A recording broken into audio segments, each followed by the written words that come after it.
Good evening. I now call the regular city council meeting for the Abbeville City Council to order.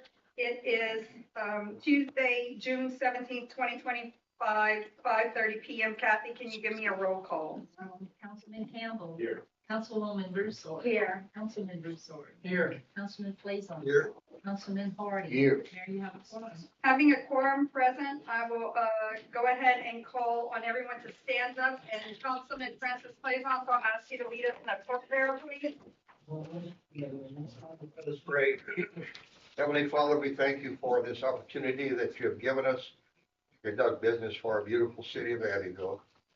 Be with the decisions made tonight that may be in accordance with your will, Lord. We ask your blessings tonight upon the nation of Israel and the people of Iran and our country. Thank you again for this privilege and this time together. In Jesus' name. Amen. Amen. And I would now like to call on 2025 team Miss Juneteenth Corley Stewart to lead us in the pledge. You want to come up? Would you like to come up, Corley? You'll stand right here. John Campbell. Right here. Ready? I pledge allegiance to the flag of the United States of America, to the republic for which it stands, one nation under God, indivisible, with liberty and justice for all. Thank you. Thank you, Carl. Good evening. Good evening.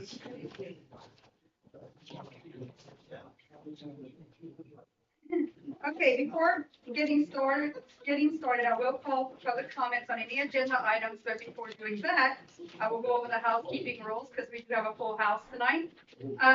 We like to keep public comments on any agenda item to 3 minutes, presentations 7 minutes or less. We do have a couple presentations tonight. Our mics are hot. That allows us to be better, the audio to be better for live streaming, as well as if anybody's in the foyer. And also we are live streaming. There's a camera up here at the front, so just be aware. When you do want to speak, we ask that you step up to the front of the room and state your name for the record so Kathy can record it. And you will be on live stream as we're required to do by law. That being said, I will open up for public comments. Are there any public comments on any agenda item prior to moving forward? Hearing none, we'll move on to personnel. Personnel item 1 is actually, I'm calling for the council to table it. We had a fire department hire, but the person withdrew their application. Second. Okay, motion and a second. Any questions or comments? Hearing none, all in favor? Aye. Any opposed? Motion is tabled. Item number 2, notification of termination of the equipment operator 1, which is me, council. This is just required by our ordinance that I'll let you know when we have a termination or a resignation. And we did terminate our equipment operator 1. There was some issues with a damage to city property. And so this is to let you know, we will open that position up for advertisement tomorrow morning. Don't need any action. Any questions? Hearing none.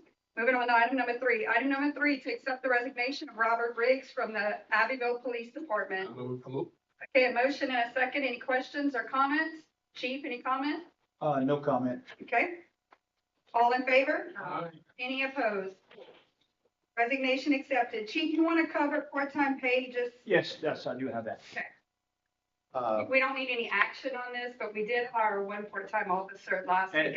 And this applies to him. So what we're doing is we're just informing you that part-time pay, there's a city ordinance that says that a part-time employee work no more than 24 hours per calendar week, and that he shall make the same pay as a beginning police officer. So if he's a post-certified police officer, he would make $22.69 an hour.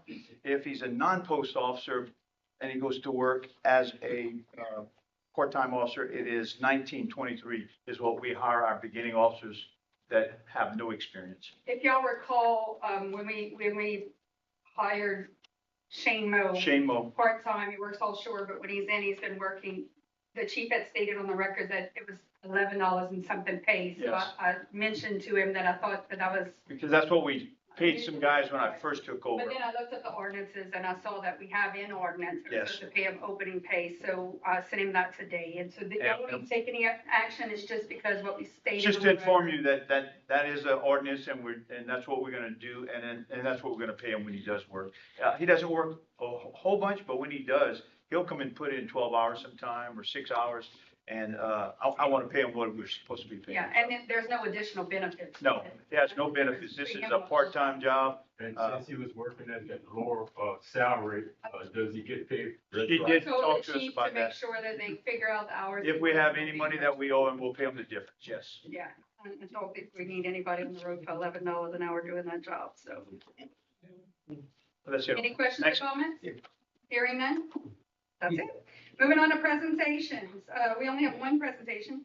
The Juneteenth Queens in Court for 2025, Councilwoman Terry Broussard is going to lead us in this one. Okay, I'm going to call all of the beautiful queens up front. You want to do them one at a time as you do the record? Or how do you do it? Well, Okay. She did ask me to stand up. We will take a group photo when we're done with the council, so let me go for the presentation. okay, I need all of you up here. All contestants.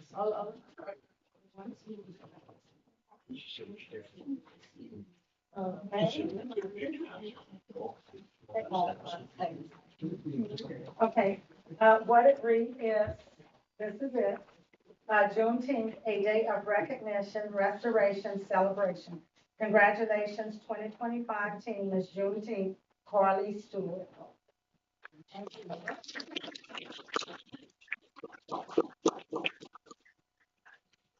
Okay. Congratulations, 2025 Teen Miss Freedom, Serenity Broussard.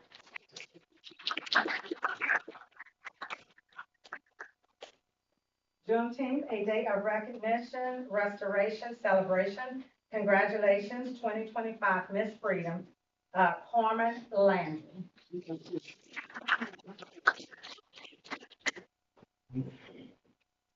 Juneteenth, a day of recognition, restoration, celebration. Congratulations, 2025 Miss Justice. Is it Kayleen? Kalani. Kalai. Coleman.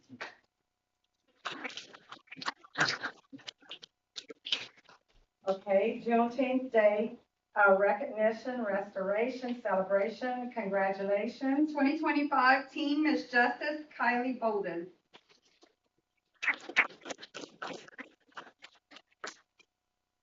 Juneteenth, a day of recognition, restoration, celebration. Congratulations, 2025 Miss Juneteenth, Jaylee Williams.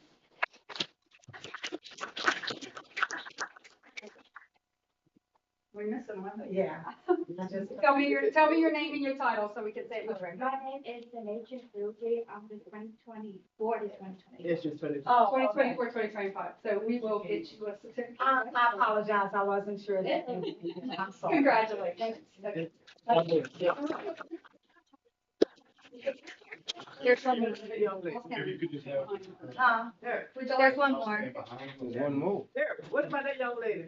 One more. The second one. Oh, we missed you too. Yeah. Tell me your name. That's girl. Sanail, say it. Sanail Fuji. And what's your title? She wants to be up there with the. That was her nickname when y'all said that. Wow. Congratulations. We will. Okay, so is everybody in? Can we scooch a little? I can get everyone.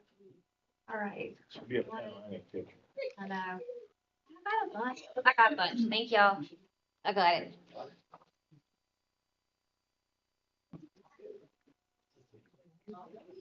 I take a whole bunch.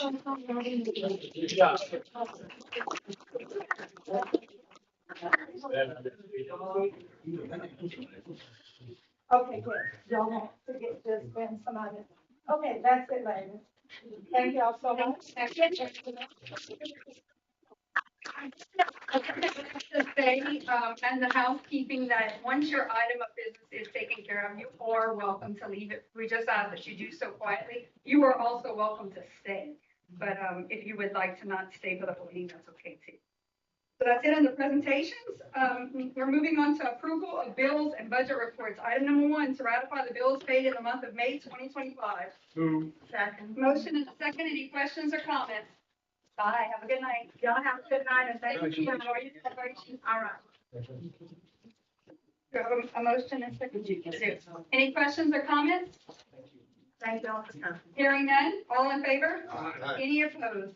Motion carries. Item number 2, to approve the May 2025 budget to actual report. Second. Motion and second. Any questions or comments? Hearing none. All in favor? Aye. Any opposed? Motion carries. New business, item number 1, Mr. Steve Musa to present the audit from fiscal year ended December 31st, 2024.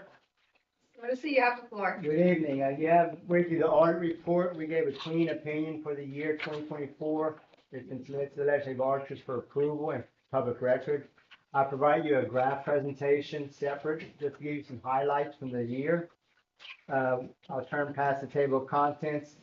We'll have the revenues and expenses of your governmental funds. This is your general fund, sales tax fund. Your total revenues you'll see is your red bar for a 5-year, red, that's the green, your green bar, which is your 5-year trend. And in 2024, revenues were 11.4 million. That was an increase of almost 2 million from the year before, which was 9.5.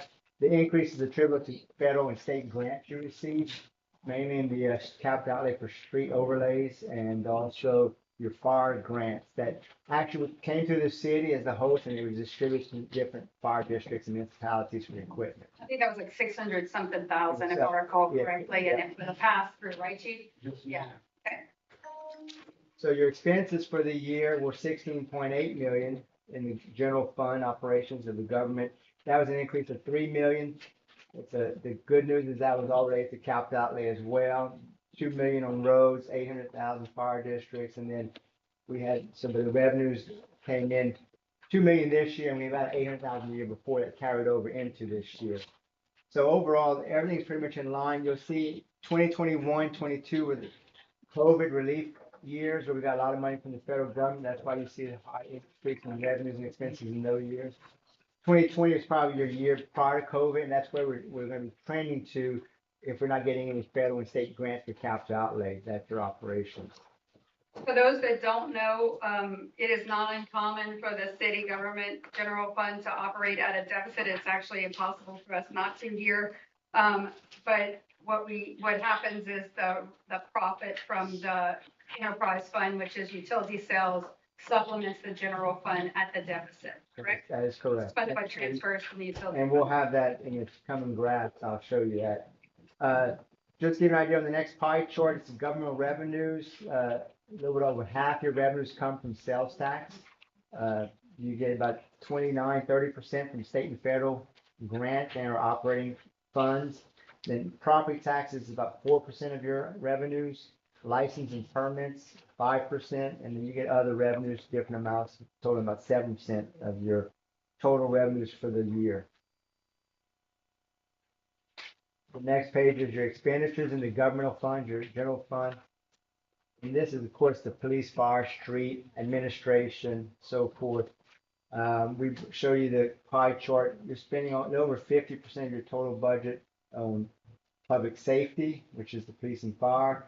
Your general government operations is just under 15%.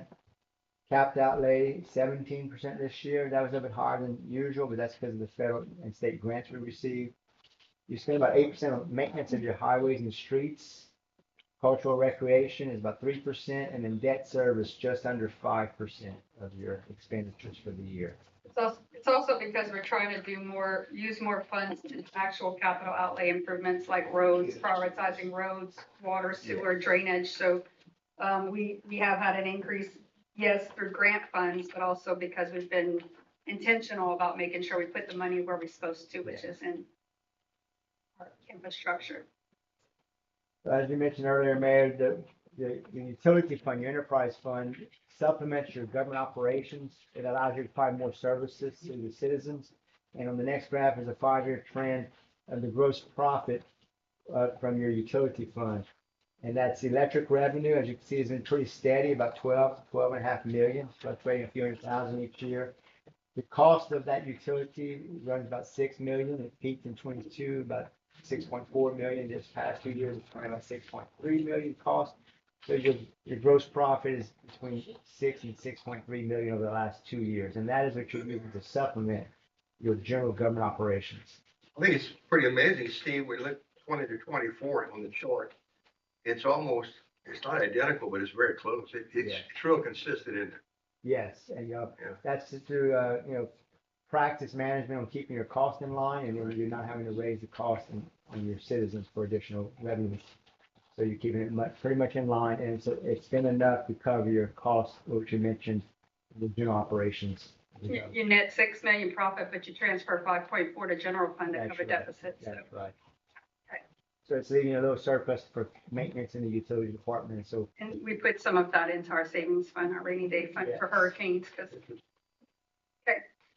The next page is just the operating income of the enterprise fund. It's running about, it's up and down each year by about $3.5 to $4 million. Now this is after depreciation and so forth. It's from a business aspect for the, and it's not just the electric. You got the sewer in there as well, and so forth. And we had a lot of repairs at the water plant over the last year and a half as we've worked on trying to get this renovation done. So we had more expense than usual out of our operating income because of that.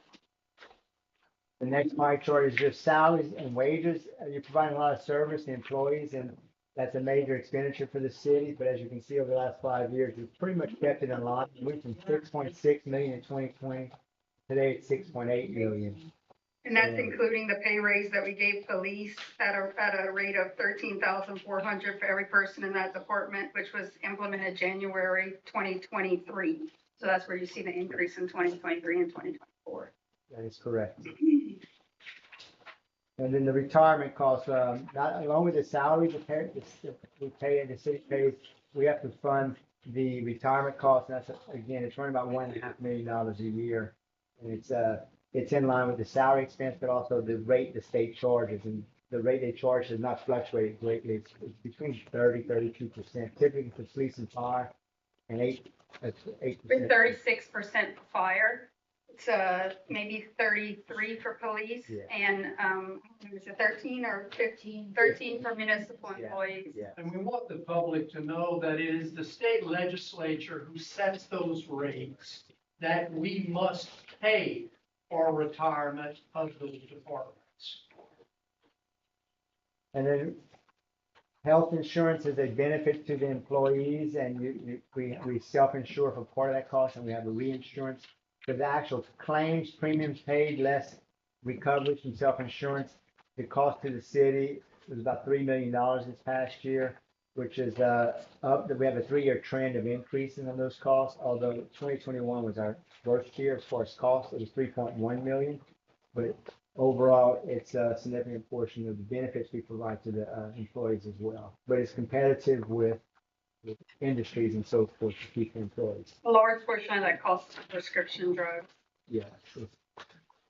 We had it last month was $280,000. We had to pay in prescription drug coverage for our employees and their family dependents. So you want to make sure they try to get generic as much as they can as possible. It's a benefit to the city if you monitor those costs. We certainly need some relief on that. And then finally, I'm going to show you your bonded indebtedness. Earlier, your debt service payments represent 5% of your expenses. You can see you have not had any new bond issuances since 2021. And when you're paying down debt, you have 3 bond issuances today. 2 of them expire in 1 year. You got 1 year left on the 2014 bond and the 2016 bond. And the 2021 bond is due to mature in 2031. And it's not reflected on here, but we just took out $5.9 million in bonds, but it is going to be 100% forgiven. So that should be paid off before the end of the year. Yes, that was a 2025 transaction. All right, well, that's what I have for you tonight. Again, opinion, the report was submitted to the legislative auditors, and your staff there has given us a good job in helping us to get the job done properly. Any questions for Mr. Musa? Great job, Steve. Thank you, Steve. Very good. Any questions from the audience? Thank you, Steve. Appreciate it. Thank you. So we don't need to do anything, right? It's the next item. Okay, number 2, to approve the audit for the fiscal year ended December 31st, 2024. Second. Motion and second. Any questions or comments? Hearing none, all in favor? Aye. Any opposed? Motion carries. Thank you. And for those of you who don't know, I know people often say, oh, you know, no transparency in government. As Steve Musa said in the beginning, you can go on the legislative auditor's website, is it LLA.gov or? Yes. Uh, This is and- Google Legislative Arches, Louisiana. They have over 20 years history of your audit reports. Of all Of all government agencies, government entities, that agencies, you can yes. pull up any approved budget as well as the audit report. So easy to find online. Number 3, discussion with property owner of 704 South St. Valerie pertaining to the dilapidated property to authorize any action if needed. Councilman Chris Gotro have the floor on this one. Is the property owner present? I think Ms. Rice has been the last few times that we've had it on the agenda. Okay, go ahead, Chris, you have the floor. Okay, this property is, no stranger to the council. It's been up, 4 or 5 times in the last 2 or 3 years. This is my second time bringing it up. Brian brought it up a few times also. We went through the process again to make sure that everything was done the right way. It's been condemned already, correct? August of 2024. So what I need is, a motion to let me demolish the house. I'm gonna move. Clean the property. second. Yes, this is my plans. Demolish the house, take care of the fighting chicken cages, the chickens, the sheds, the rubbish, everything from fence to fence. So it'll be one clean property when I finish. It's gonna be expensive now, but something that needs to be done. What we're gonna do is we're gonna bid it out, and when we have that number, we'll bring it back for council to approve it. But I would hope that the council will go through, even though it's gonna be expensive, this has been long overdue. I know there's at least one person in the audience that's ready to get it closed up, as is this person sitting right here in this seat. So we will bring the amount back to you guys, but it is my recommendation, and I appreciate the motion in the second for us to move forward with bidding and cleaning it up. Any questions on that? Any questions or comments? When was the last time we heard from a property owner? August 2024. They didn't even show up for that meeting. June of 2024, I think, was the last They time they sent were here. their letters were sent. Oh, Proper places, the violation letter and the hearing letter. Okay. Both sent, so we'll probably notify. okay. And we gave them enough time Yes, sir. to do something with the property. Last time was 90 days. Thank you. Mr. Campbell made a motion to give them 90 days last time and nothing. I think that was in 2022, honestly. No? It's okay. Any other questions or comments, board? Yes. The appropriate procedures for Chris to get the bids and back to the council to approve the specific action. The quote. And the Just a action. quote, but exactly what's to be I'm done. gonna have it laid out of exactly what I want the contractor to do. And the council has to approve that specific. forward to action that. on the property. I'm correct. In February of 2023, you gave them 90 days. I was like to say, Any other questions or comments? Hearing none, all in favor? Aye. Any opposed? Motion carries. Thank y'all. Number 4, to approve the emergency debris removal contracts from June 1st, 2025 through May 31st, 2026. Kim Tucci. Yeah, Mayor and Council, this is your annual debris contract that you utilize in case of emergency, hurricanes, any declared emergency for the first 72 hours. And then after that, you have a contract. So we've gotten full contracts back, so you'll have full contractors in the city of Kenyon for the first 72 hours. And basically, we went through everything we recommended. I move. Second. Motion and a second. Any questions or comments? Kim, I want to thank you for that, and I hope we don't need you. Yeah, yeah. Me too. That's one job I don't really want, but. Kim, I wanted to say, we'll have a subsequent meeting about it. We're building that GIS with database, and I noticed that you had your maps with the different zones and stuff. I want to get that to Teresa so she can load it in the Okay. GIS. That way, if we happen to have storm response, we can have all that tracked in GIS for FEMA reports. Tell her to call me or let me know. Probably next month before we can get it all finished. We have to finish it up right now. But, Okay. okay. Don't move. Motion and a second. Any questions or comments? Hearing none? All in favor? None more? All in favor? Any opposed? Motion carries. Number 5 is also Kim, to approve the contract for Primo Suarez, Tuchet and Associates for extraordinary emergency recovery events from June 1st, 2025 to May 31st, 2026. Kim? Yeah, this is our contract to coordinate any emergency services, through the contract to pick up, get roads open in the first 72 hours. So move. Second. Motion and second. Any questions or comments? We have to have these in place ahead of it. It'll make FEMA approval much easier, so we do this every year. Your reimbursement will be way easier if you do. All in favor? Any opposed? Motion carries. Thank you, Kim. Item number 6, to approve change order number 7 relative to the downtown Abbeville Street Improvement Project. The change order reduces the contract amount by $17,942.62. Second. Motion and a second. Any questions or comments? Todd, you have the floor. You want to cover it at all? You have any questions for Todd on this one? This is just the administrative change order. We've added a few items to the contract, but it primarily reconciles the constructed quantities with the bid quantities to reflect what was actually constructed. So the sum total of all of the items result in a slight decrease in the contract by $17,942. So the work has been completed. We've got a punch list prepared, a couple of very minor items left for the contractor to complete, but for the most part, it's all completed. Thank you, Todd. I have a motion and a second. Any other questions, comments? Hearing none. All in favor? Any opposed? Motion carries. Item number 7, to approve the payment of partial estimate number 10 in the amount of $79,403.38 payable to Glen Leche Construction LLC relative to the downtown Abbeville Street Improvement Project. Motion and a second. Any questions or comments?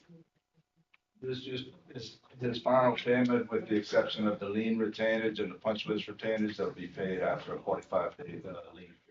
And you think it'll be reconciled 45 days? Absolutely. Yes, sir. Great job. Also, would like to recognize one of our project engineers that's here with us. So, he did a lot of work on this project. And, You just wave.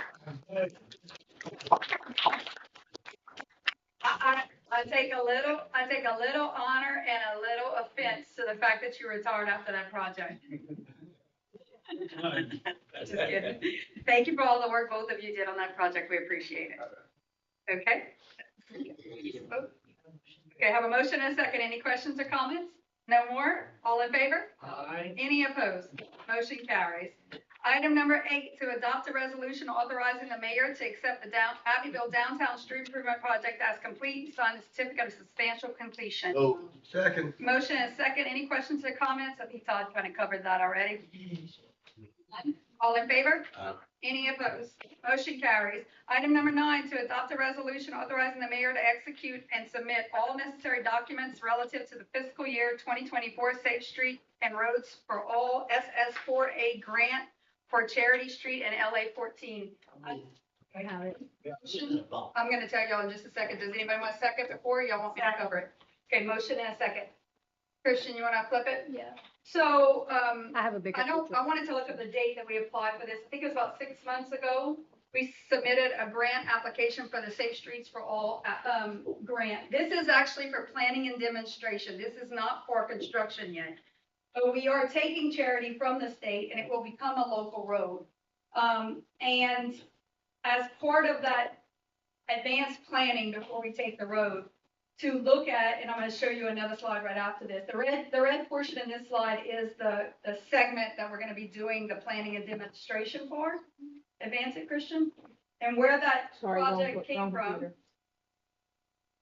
If you look at this, this is the safety information that's in the master plan that was pulled from DOTD statistics, and it talks about, I don't know if I can read it up there. Let's see. You read it. 1,900 crashes in Abbeville, right? Go ahead. 1,934 vehicle-related crashes in Abbeville city limits. That's from 2018 to 2022.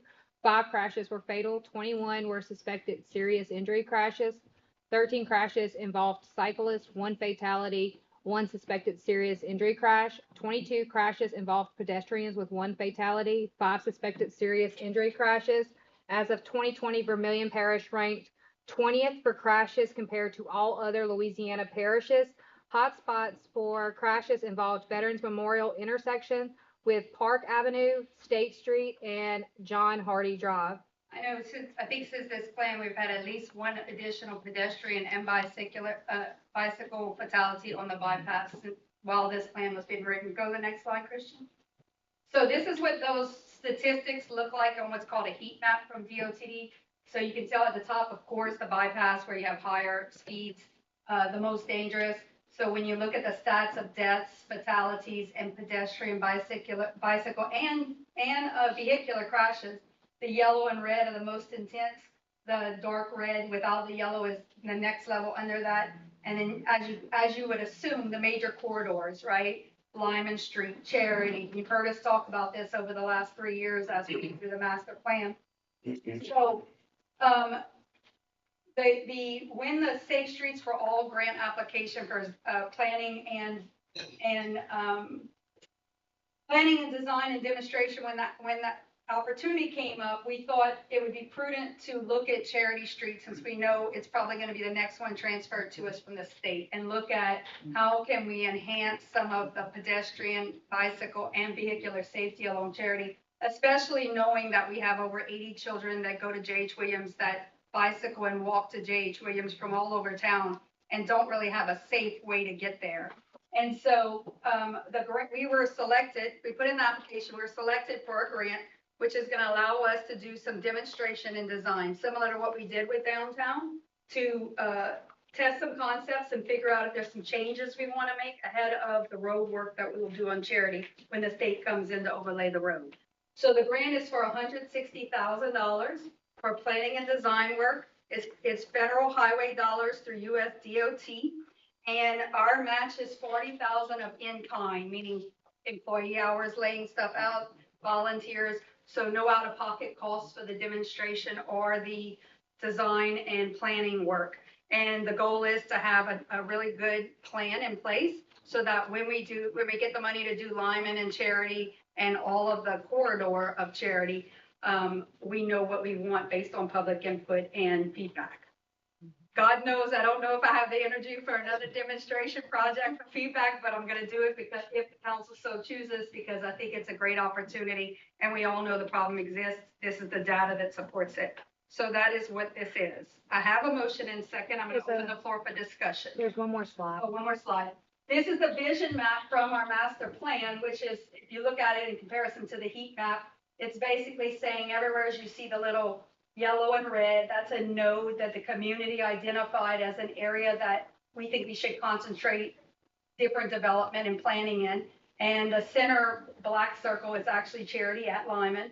And the north side is the bypass. And you've heard me say many times that the corridor of North Lyman with our middle school, with our community college, with the housing projects that connects the bypass, shopping on the bypass to Charity Street, which connects to the hospital in downtown, is a major corridor that we could be very intentional about redeveloping. And so that's what this map shows. And if you look at it in comparison to the previous map, it's the heat map, the circles very much overlay with each other. Any questions or comments? I have a question. Ma'am. Yes, ma'am. I don't know if this has anything to do with what you're talking about, but in the evenings, because I work in Lafayette and sometimes I work late. And in the past 7 days, I almost hit 2 people on bicycles. It was dark. They didn't have no reflective. They was in dark clothes. You understand? One happened right when I crossed the bridge by Chevrolet on Highway 14 bypass. You know, he was in the road just like he was a car. Yep. You know what I'm saying? And then another one's at Walmart. You know, and that's where we see a lot of people trying to get to Walmart or along that corridor. And so that, to answer your question, this project is Charity Street, but our MPO, which is the Acadiana Planning Commission, is the one who selects or does all the recommendations for safety enhancements on state corridors. Right. And the bypass at John Hardy, at Walmart area, and 167 are in the regional plan for safety, because it's a little heavier lift to do it on a state highway. Right. It takes more time, more resources, and it has to go through the state process. So we will be doing some work with the Acadiana Planning Commission through GOTD on the state route, because it is, if you go back to the slide to the heat map. If you look at that heat map, you see where you said, coming off of coming off of 167 right there. Exactly. That's the intersection you said, and then going along, and then Walmart is a little east of John Hardy, of course, but, where the dark red is, that's the Right. Walmart area. So. And like during the Part of day, it is also education and Right, trying exactly. to make people understand they should not wear dark clothes and they should have. especially at night, you know, and the reflectors. bicycles need to have the reflective, you know, so that we can see them. They need to have something on, because I don't want to hit anybody, but, well, You said a public safety thing where we hand out. We've had a meeting where we addressed this and all the officers have been informed. If they catch anybody driving in the middle lane on Charity or the bypass, to remove them from that road, it's the officer's discretion if they cite them or not. But if it's juveniles, make sure they get off the center lane, because that's a turning lane. It's Yeah. for cars, it's not for bicycles. So these guys are informed to remove them from that. If it's an adult riding down the center lane, they can cite them, pick up the bike and bring the person in to, bond out. And the state law is that you are supposed to ride in the direction of traffic in the vehicular lane unless there's a dedicated bike path. So they are supposed to be riding with traffic, not against. That is the state law, for bicycles on the roads. and a lot of them just don't stop at stop signs neither. Yep, Like they that on the is a road, big problem. you know, and. So Chief, I don't know, this is just a thought, and I don't want to get too far into it, but, Board, I'd like for you to give us, your thoughts on this in private after this meeting. But maybe we could do some kind of public education campaign and have some kind of reflectors for bicycles that the police can carry with them. And when they see someone without a reflector, maybe they can give it to them to attach to the bicycle. That might help as part of the education, right? That's just a thought, but I don't want you to weigh in on it from a legal standpoint. Chief, did you hear what I asked for? No, I was busy. I said maybe we could look at reflectors for bicycles that your police officers would carry, and when they stop someone, have them, Yeah. give it to them to attach to the back. of Most the bikes are sold with a reflector. Yeah, but But- some of them, I thought that we had an ordinance, passed a few years ago that required bicyclists to have reflectors. If they're riding at nighttime, it's supposed to have a headlight. Front and back. Yes, sir. so maybe make sure that the officers are aware of the state law as well as local ordinances. And when they Besides- stop in these people, also educate them on all those things, Yes. right? Okay, anything else? Yes, I have a concern. Yes? I'd like to mention now. On the transfer of these roads, the DOTD, the reason why they're willing to do this is because is to ease their maintenance burden. They just cannot maintain all the streets in the state. And this is a good thing, I realize that, but I'm very concerned about one thing. Once it's done, the city of Abbeville is gonna have to maintain that forever. Yep. Right, Mayor? Yep. And that concerns me about our kids and grandkids that are gonna follow us, and, you know, I just looked at the budget, just heard the whole story right there, and we're managing our budget, but it takes pretty much everything to manage it. On a national statistic, it is not cost effective to do these transfers. You can look it up. And I can understand why, and the reason why I'm mentioning that tonight. So in good faith, I'm gonna have to vote against this. I know it's gonna pass, it's a good thing, but our conscience tells me that I'm concerned about the future. It's a long street, Charity Street, and I don't see any holes, at least I don't see any on it or anything. So, I want to make sure that you understand that we've already signed the road transfer, and so that is already done. That's not what this item of action is. It's to accept Not the about the grant for transfer? planning. No, the transfer was signed in November of 2024, I think, 3? so it was already passed? Yes, the road transfer was passed in 2023. We don't accept it until they come in and fix the road. Yeah. And so at some point in the future, we would actually accept the road once they fix it. What this is setting a standard at which we want the local road to be, so that when they come in to fix it on their dollar, they build it to the standard that we require, which is a standard that holds personal safety above everything else. And the maintenance portion of it is, because the state has way too many roads in their system, they have gotten behind on maintenance.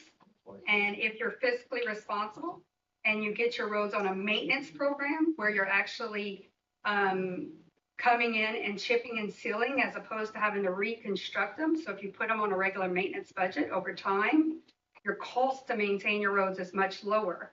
And so they have a threshold at which they're supposed to keep the states, the highways that they want to maintain.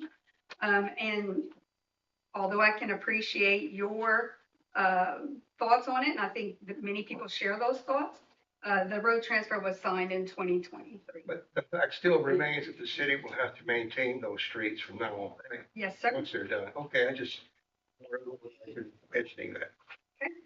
Anybody else? Any other questions or comments? Yes, sir. Go ahead. State your name for the record, and I need you to stand up. I need you to stand up. Say your name for the record. Maxi Michel. Maxi Michel. Michel, M-I-C-H-O-N. Okay, you got it? Okay, go ahead. I'm sorry. Yeah, you keep fix all the potholes in Abbeville, how you go maintain charities. We actually do the potholes once a year. And because we don't have an asphalt crew or asphalt truck. So what we do is wait and we hire a contractor to come in and do them all at one time. Yeah, I can show you some pictures, just put some Band-Aid on it. Yeah. Contract. You wanna give me a specific? I heard that the contract didn't have no money or something. Gerard St. Paul. Okay, I'm sorry. What did you say about a contract and no money? The contract didn't have no money, so when they done by the sewer plant, Okay, that's not an agenda item. you and- put my name for next month. Yeah, so I will tell you this, don't believe everything you hear because 90% of it is wrong, right, sir? So That's when everything that is, it's not project, wrong. that sewer plant potholes on Gerard, Right. what that is we have a contractor who is 500 days past due on a contract right You now. can sue them or something? That's why we're not talking about it in a public meeting, sir. So Well, that I'm gonna- pothole I'm as mad about that pothole as you, and I would fix it tomorrow. But I've been advised for us not to touch it because it's the contractor's responsibility, and we are in a legal situation with that contractor. Okay, I understand Okay. that. I will get 50 signature and get Shannon to come look at signature and see what's going on. Yeah, so I will tell you this, the reason that I took the state highways with the support of this council is because the state will not fix it. And we are in better hands with those roads in our hands so that when we have a problem, we can fix it. So we're not relying on a contractor, we're not relying on the state. When we have a problem, I can send our crew and we can fix it. We never will be fixing, but 30 days? I'll let our engineer and our attorney answer that because like I just told you, there's a situation going on with that specific area with that sewer plant contractor, okay? Okay, thank you. All right. Todd, would you like to comment at all on that? Yes. And then we're gonna fast forward because this is not the agenda item, but go ahead and comment on that specific That particular pothole. pothole is on the contractor's punch list to get done as soon as he can. He's working on mobilizing his crew, so we hope it'll happen in the next couple of weeks. Mhm.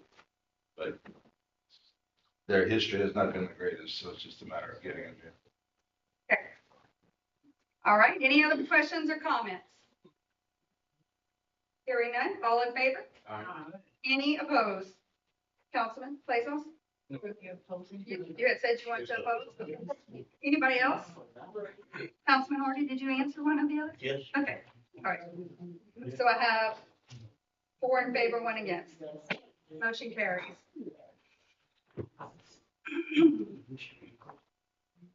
Okay. Item number 10, discussion and possible action regarding the fiscal year 2023 LCDBG demolition grant properties. Todd, you have the floor. Just wanted to brief the council on where we stood with that program.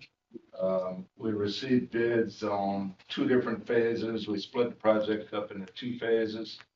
The first phase were the structures that had tested positive for asbestos or weren't able to be tested and had to be classified as carrying asbestos. There were 18 structures in that package, and the lowest bidder was $297,350. Second phase was 11 structures, and these structures did not contain asbestos. They passed the asbestos test. And the lowest bid on that project was $79,300. would you have any problem with me passing these out to council? It's the bid sheets with some recommendations. I just wanted to make sure before I did it. It's public record, so that's the two bid sheets that he's talking about, phase 1 and phase 2, that he's going over with y'all.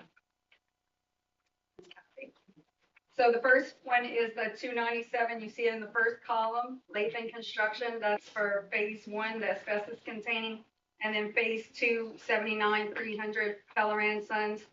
And Todd, I'm sure you're about to cover what we were awarded, right? Or did you already do that? So the total grant that the city received was $286,550. And the asbestos testing took about $30,000 of it, so, current construction budget is about $257,000. So with these two bids combined, we're roughly $120,000 over budget. So I met with the mayor and Chris last week, and we discussed some of the options we have, and we have requested additional funds from the state, and they were quick to point out that they don't have additional funds for this program. So the second option would be to remove some structures from the project to bring it within the budget. And we're kind of going through that process right now of assessing the structures and try to determine which ones we want to pull out to bring it into the budget. And we'll probably make the recommendation at your next meeting. So I wanted to give the council this so they can look at it, digest it, give it some thought. Chris and I rode and looked at all the properties after meeting with Todd.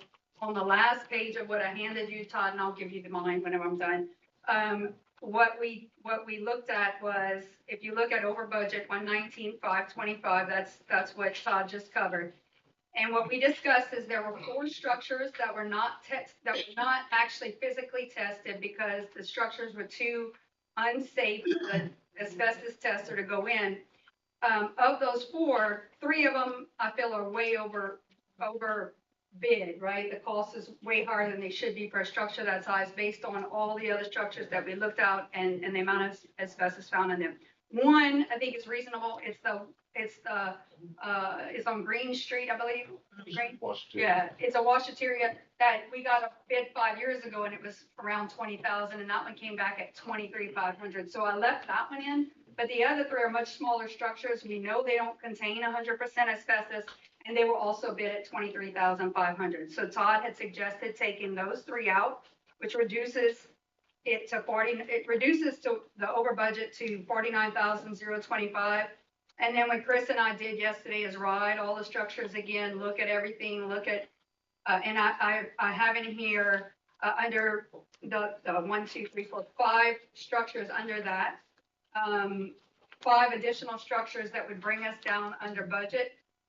Those are open to change, but that was just kind of us looking at things and figuring out how to be the most fair, and so that would get us within budget. So I just want y'all to look at it. We're not taking any action tonight unless you want to take it on advisement and authorize us to award it once we figure it out. But if you want to just leave it as is and bring it back next meeting, I'm okay with that too. I'm with bringing it back. Okay. Y'all go with that? Yep. Okay. Any questions for Todd or I right now? Oh, I think he's in this one. I'll give Todd, I'll email you. Okay. I have it in Thank a worksheet. Okay, moving on. We had 32 properties, 3 self-removed. So that brought our total down to 29, and then if we took out all of them that are on that sheet to bring it within budget, let me see what the new count was. I think it was 19. It would come to 19 total structures that we would remove. So, well, y'all can visit with me during the week if y'all have questions, or Chris, or give me your thoughts, and then we'll bring it back at the next meeting. All right, moving on. Number 11. To approve the estimate from Covington Sales and Service in the amount of $5,447 to repair the street sweeper. Second. A motion and a second. Chris, you want to cover this at all, or y'all have any questions? It's a blower on the back of the street sweeper. It's wearing and tear. Bearings are falling apart. And that's the Blowers. It's a new one. It's a new, yeah. It's normal. I mean, Yeah, it was a second hand on it. and we use it pretty often, so it's just wear and tear, you know, it's nothing that the operator did wrong, it just happened. They said it was pretty common in the shop. They gotta come pick it up and bring it back when it's finished. It's way in cousin. Wow. By the time I put somebody on the road, the risk is too great.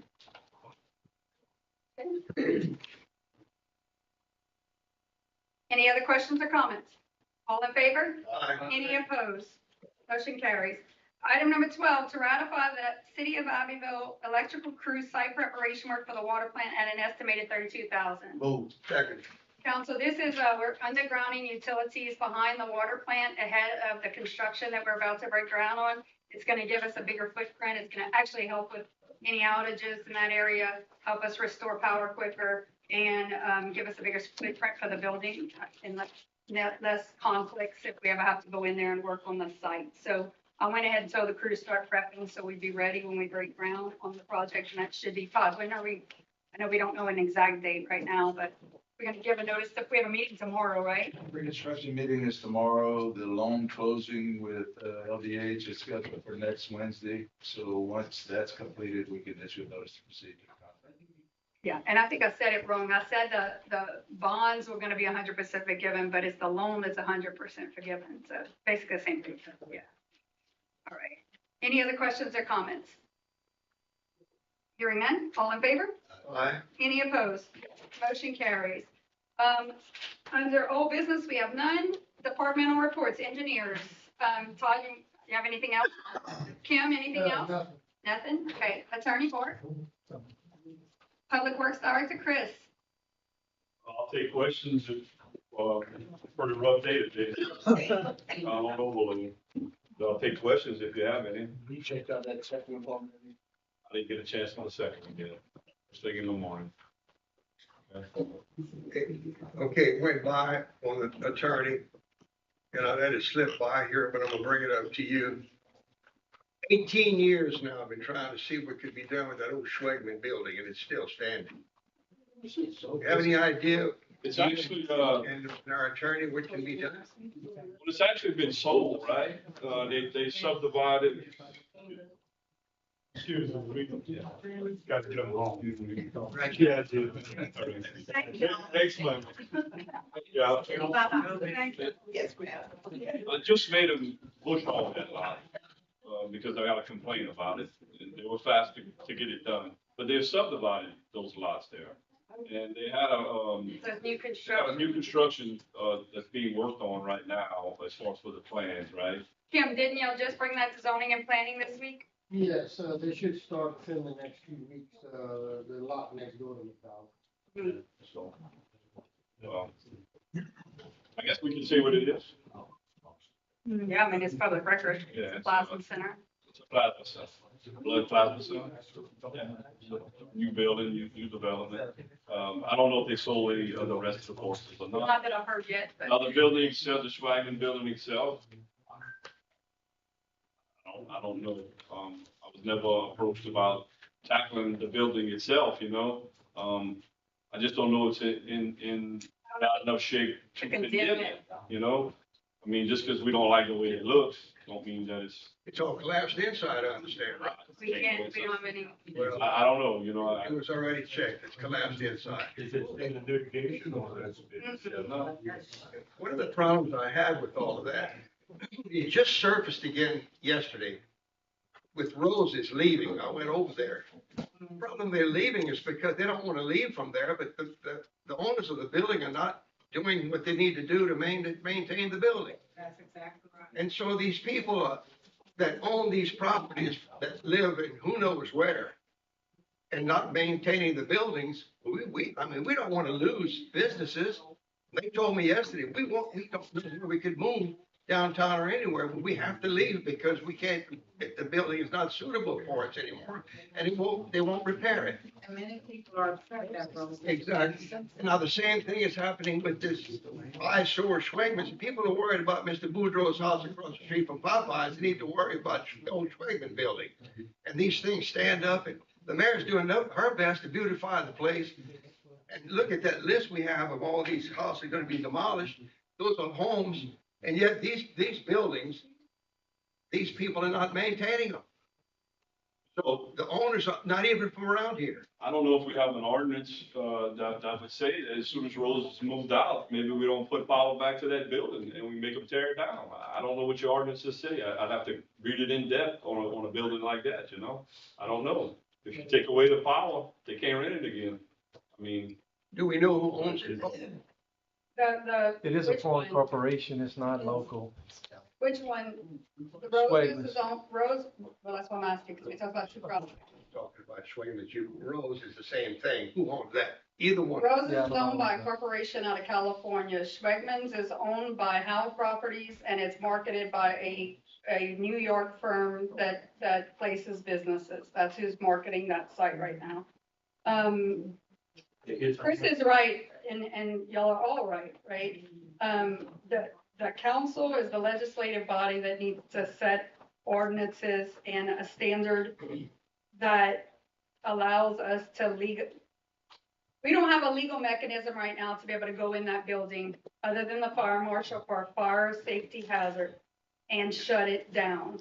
But these problems that are going on, I know Councilman Broussard brought it up to me as well as other people. This is a legal civil situation between a private building owner and a private tenant. For us to be able to do the things that y'all are talking about, we need to set a minimum standard. We need to have a policy in place that allows someone to have legal authority. One thing we talked about with Chief Jude Meir is sending him and some of the assistant chiefs there's a special, a school that's this fall that's going to give him kind of some of the authorities of a fire marshal, but not a full, and then he would be able to go in and legally inspect these up to the standard that you guys would adopt. Go ahead, Chief. It's a commercial business inspection class that's gonna be in November. Y'all go into that way, I'll be able to go into these businesses and make sure they follow the rules. If not, I can get with the state fire marshal and shut them down or put a hold on them for however long we want to put a hold on. So it would take this legislative body to bring up an ordinance that would set a minimum standard, commercial and residential. And then the chief and his team would go in on an annual basis and inspect these commercial properties. And if they don't meet those standards, they would have to bring it to that standard before you would turn power on or give them their occupational license or whatever. We have a database in the department. We have like 800 commercial businesses. Hopefully after this class, I can start in the A's and get everyone during the whole year. That way they can keep track of year after year after year, so we can catch problems way before they happen. And in West Monroe, I know they have it's a body that's a sub body that they adopted a minimum standard of living, right? Minimum living standards. And it's tied to, I think theirs is tied to their electrical department. So before you can put power onto a residence, they inspect it according to those minimum standards that was set by that board and approved by their council. And then you wouldn't turn on power unless it met all those things. It kind of is in line with some of like if you look at the HUD Section 8 requirements, somebody's supposed to go in the house and make sure there's no holes in the floor and no holes in the roof. Well, probably mold, but leaky faucets. They have to have a bathroom. There's all these requirements, residential, that are supposed to be inspected before someone can use a voucher on a rental property. What I have learned in my 3 years here is there's no checks and balances on the state or federal level to make sure that where the vouchers are being used or being inspected, there are people who are supposed to be inspecting it or not. So it's going to take this body and our government to dedicate funds and a person to doing that and set the rules and parameters. Yes, if you can't keep it down, I'm going to ask you to leave the building. So, I agree with you. I wish that we had something in place. It just takes some work. It's a heavy lift, but we need to work towards it. But the thing with roses, that's a civil issue, or correct me if I'm wrong, that is a civil issue between a private property owner and their tenant. And so, if the tenant had issues with the lease or the property, they would have to bring them to court for it. Correct. Right? Yep. Yes, ma'am, Ms. Cochran. Cosmo. Sorry, I was. But that's what she always I'm says. gonna let you comment, but I will say that the attorney told me after the last meeting, we're not supposed to allow public comment at the closing, so I'm gonna let you comment, Okay, and I'm gonna shut the conversation. No, I just want to say, I understand everything you all are saying, but like, in Rose's case, if I'm in there and the ceiling fall, okay, I know it's gonna be whoever, but I think the city, we have building inspectors. We don't. We don't? No, ma'am. Well, maybe that's what we need. That's right, that's what we're saying, that's what the chief is going to. Oh, yeah. We should, absolutely, but we do not. Okay. No, I kept saying about. I'm not gonna allow any more questions, because we're not supposed to allow public comment during closing, go ahead. On the other side of the coin, rather than have the businesses closed down, I mean, economically, we like to have them open and safe, because every time a business closes down and move out of town, somebody's out of a job. I did research on the Swedland building, and they hid under corporation for years before we found out who owned the place. And every time you complain, you gotta go through the corporation, a layer. And you never get to know who owns it and who should spend money for repairing it. But again, we like to try to keep them open because we don't want folks to lose jobs in our town. And keep them safe, you know? Yeah, so getting back to that building, if you're asking me, I can take a ride over there and look at it if it's open. My eyes see what they see. If I can see that it's falling down, then possibly, I'll get with legal counsel, see if I can do a condemnation on it. And we'll go from there, but it's gonna be a lot of work probably. So when I bring it, just please support me. Yeah. We have seen a repeated pattern of the enforcement doing all the work, and then it comes before the body and we don't take action. And that is a lot of wasted resources, so. So I eat lunch Like there we just saw with 3 out of previous 5 days a week in front. And I'm looking for homeless, because if I see homeless, then I can do something, right? I see them going in and out, but I don't see that right now. I see the clothes, but I don't see the homeless. I would suggest you get a drone, get an aerial. I'm serious, because we had, when the work was said, we got in there and supposedly it's all collapsed. Okay. I have access to a drone from a realtor in town that would probably do it for me. Right. So I'll do the work. Thank you, and thank you. Thank you. Okay, that was, Public Works. Nothing else for Chris? Byron, you have the floor. Good afternoon. All right, it's time of the season where it's very stressful, especially with Mother Nature right now. A couple weekends ago, June 7th and 8th, we had a 2D tournament that came to town. Approximate head count that actually came through Como Park was 2,150 people. That is a lot. I'm sure Mr. Carlton, you always pass every time. I know you saw the crowd, but when we have that amount of people coming through town, Abbeville is busy. The restaurants, the gas stations, the grocery stores, anything you name it, it's busy. So it's a lot of head work and everything, but we're getting it done because that's what we're here for, to help out with the city of Abbeville. And I gotta thank Chris on his crew and helping with everything, because without them, it would be a big struggle. Coming up this week's actually starting tomorrow, June 18th through the 22nd, we have 23 teams. Abbeville Parks and Recreation and Quality of Sports is hosting the pony sectional tournament. Basically, that's a district tournament. You're gonna have teams coming as far from Mormontal, Scott, North Vermilion, kind of the local district areas. From here, you'll have the winners that'll go on and play in Youngsville for the super region. The next thing we're working on is the following 3 weekends, June 26th through 29th, July 3rd through 6th, and July 10th through 13th. We're working on finalizing some high school baseball showcase tournaments to come here. When we get these tournaments, you have people coming in from Houston, as far as Missouri, you name it. You probably see the top high school kids throughout the country. And in conjunction, whenever they do play here, those kids get a chance to play at UL as well, and as far as McNeese. So it's not only just here, but throughout the whole Southwest Louisiana. And that's on my agenda. Other than that, I need to get home and start brainstorming for the rest of the week. questions or comments? Thank you, Byron. Kristen and Byron, great job with those tournaments so far and keep bringing them to town. Well, the games I wanted to see, I couldn't find a place to park, so that tells how many people fell in. They ended up finding places, actually, some people were parking as far as near the splash pad and walking to the back. That's it. Any questions? Your fault. Okay, Mayor, I have a couple things. City Hall will be closed, this Thursday, June 19th, in honor of Juneteenth Day. Reopen Friday, June 20th at 8:30 a.m. Abbeville Farmers Market, Saturday, June 21st, 8 a.m. to 1 p.m. Abbeville United Methodist Church will be selling pulled pork sandwiches.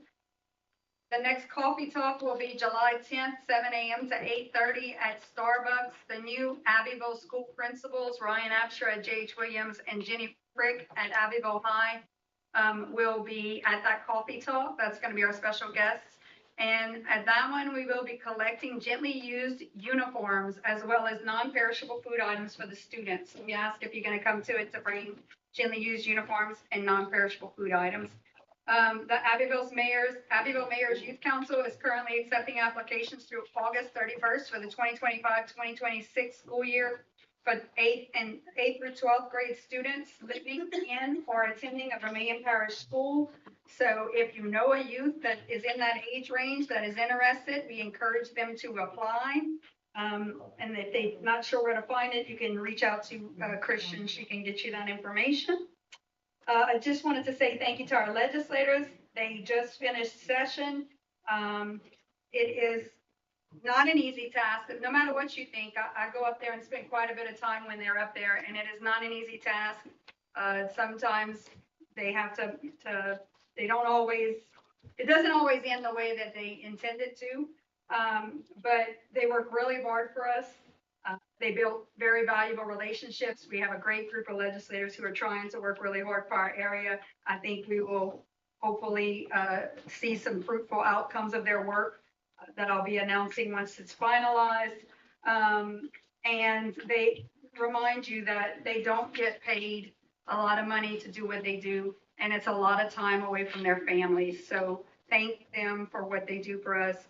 And if you have a problem with the way they voted, I encourage you to call and talk to them directly and not talk about them on Facebook or social media so that they can explain to you why they do the things they do. They put the communities that they represent first. And then I just also wanted to say, we do have a new intern. Cohen Wise went off to college at LSU, and Evan Tuchet, who was in the Mayor's Youth Council, we brought him on board for a few months until he leaves for college. Evan, I have somewhere right here. Evan was Vice President of Beta Club and President of DECA at Abbeville High. He was also the 2024 and 2025 Abbeville High School Student of the Year.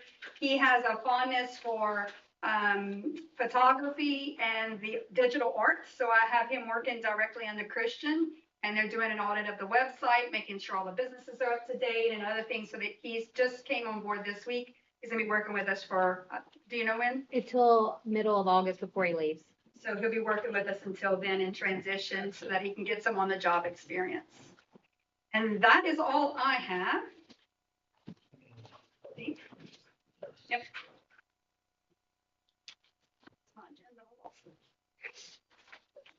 Chief, you have the floor.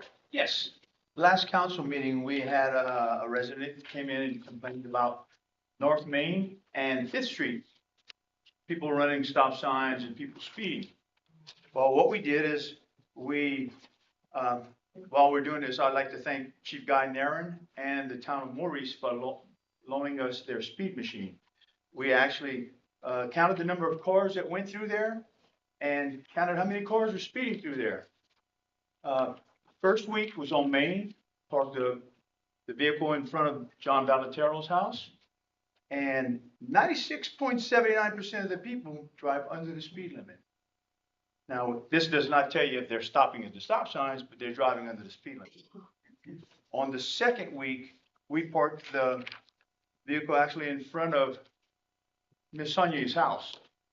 99.82% of the people drive under the speed limit. But on both of these, weeks, we had one vehicle that drove extremely fast. And we think we may know not who the vehicle is, but have a description of it. We have our officers looking for it. It's a black sedan. We are gonna get a license number. We're hoping we can get it on one of our cameras somewhere in town. But, extremely fast, like 8.5 one time on Main. Yes. And a time. Was it at night or during the day? It's at nighttime. It's like late afternoon. Okay, and then the other one was like 75 miles an hour on Fifth Street, which is ridiculous. I don't think police cars drive that And fast. isn't the state law that it's over 25 miles per hour over the speed limit is Charge them with reckless stop and they go Yeah. to jail, yes. it's a higher, So, higher. This penalty. person actually passed at a stop sign today when they saw the machine was not there anymore and didn't stop at a stop sign. They took the curb wide open, just like there wasn't a stop sign there. So enforcement. can So, be- but that gave us a tip an idea of where the vehicle goes. And we have 2 ladies in that neighborhood that want this person in jail. And we'll try, we'll do our best. But the guys will have an idea what to look for now. So if anybody sees someone driving in a Gato Edition, Main Street, 5th Street, 4th Street, and driving excessively fast, I'm talking 30 or 40 miles over the speed limit, contact Abbeville Police Department because this is dangerous. That is dangerous. But we're only finding 1 per week. So this is somebody that knows these people are watching them and just intentionally runs the stop signs. We're not gonna take questions or comments during closing, but you can talk to the chief after. Yes, y'all can Okay. ask me or talk about anything We after. almost done, and then you can talk with the chief about it directly. But I did get input from several council people that would like me to get a machine. It is a good idea, and we may look at it. There's a couple other priorities that we're working on right now. We have some quotes on some that we were already looking at as part of gathering the speed data and. Yep. That's what's good about it. The data part of this machine is really great. Yeah. If I can give you if you have another minute, the number of cars that pass there in a week is just about, I'm gonna say it's in the thousands. That many cars pass there in the time of week. Now, they're thinking because they stop at a stop sign, it counts them again. Probably But we every could time divide as it well. by 3 and give you, say, Estimate.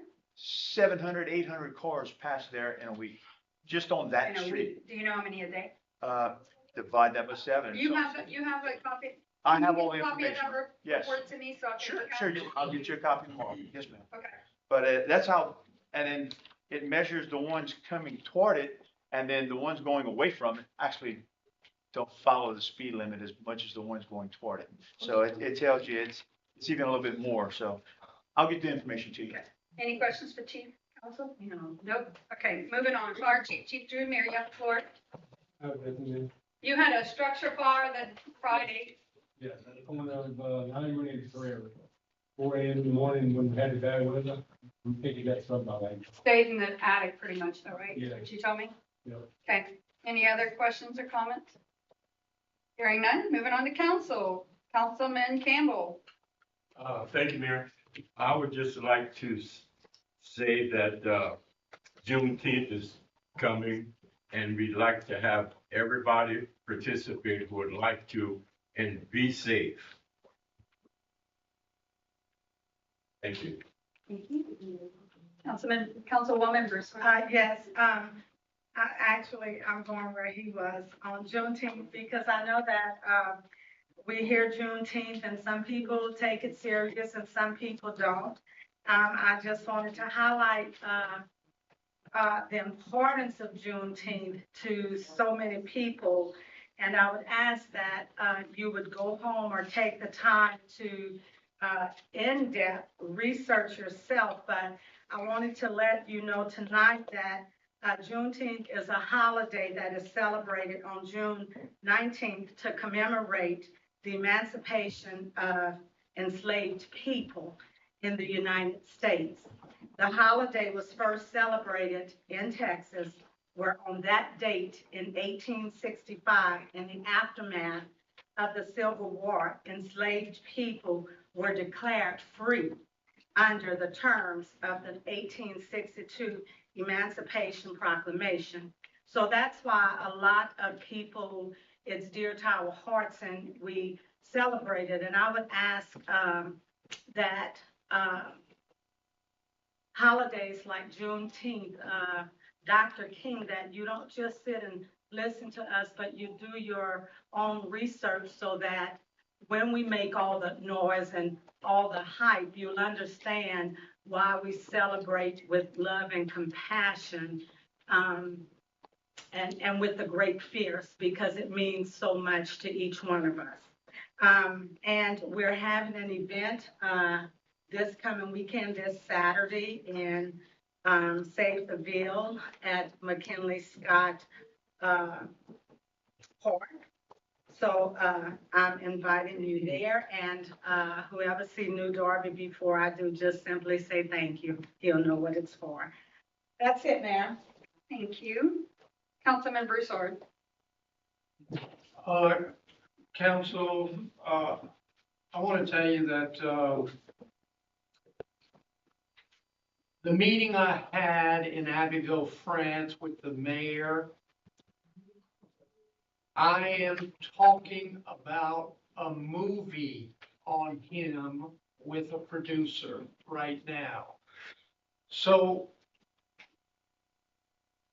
tourism, promotion, what makes us unique, that is something recognized by every speaking French area of the world. The people in Abbeville, France want to meet us. I met with those people. They will come to us for the Grand Reveille on October 11th. If you have an inclination, follow that. This is where a lot of our people came from. This is where the names of our people came from. And these people are interested in getting to know us and council. They want to twin with us. They want to increase the exchange between us and them, visit us and we visit them. I do plan to go back. So think about that and go look at the guest book at the Cultural Center and see France, Belgium, Quebec, Nova Scotia, Prince Edward Island, French-speaking areas of the world. I would call on our French language Ambassador Luke to expand upon that, but the point is, many of our families came from there. Many of our citizens visit there. Let's keep that going and perpetuate the cleanest industry, tourism. Thank you. Thank you, Councilman. Councilman Plaisance. The question is, Councilman, did they have gumbo and boudin? In huge quantities. I'm going. They did. I just have one comment to make, Council. Every month, I want to thank Kathy for treasurer's report, monthly transfer report that we get, that we can review every month. I want to tell her how much I appreciate that. And the other thing is, Steve Moose, who was here, talked about the budget tonight. Everything goes along fine. You know why? I want to thank the mayor, because she's here early and she's gone, she's here late. And she works diligently to keep our city moving smoothly, and I think we ought to recognize that. Mayor, we thank you very much for that. And that's all I have. Thank you, Councilman.